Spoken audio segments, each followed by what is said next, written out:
কি হলো বাড়া? ঝোপটা নড়ছে কেন? এ লেওড়া ভূত না তো? কোন শান্তির ছেলে রে?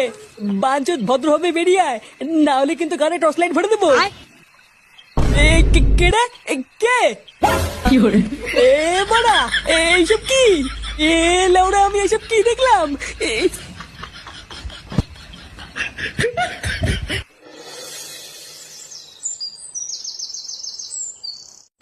তাহলে গরমকাল তো প্রায় চলেই আসলো। এতদিন সেটা চেরা শীত পড়েছে, এবার দেখবি কেমন গাড় ফাটা গরম পড়ে। হ্যাঁ গো পল্টুদা, আমার তো এই গরমকালটা পছন্দই হয় না। বাল গরমের চোদনে ঘরেও থাকতে পারি না, আবার রোদের চোদনে বাইরেও বেরোতে পারি না। ভাবছি বুঝলি, এবার ক্লাবে একটা এসি বসাবো। কি বলছিস রে পল্টু, সত্যি? হ্যাঁ রে, আমাদের এই ক্লাবটাকে একটু মডিফাই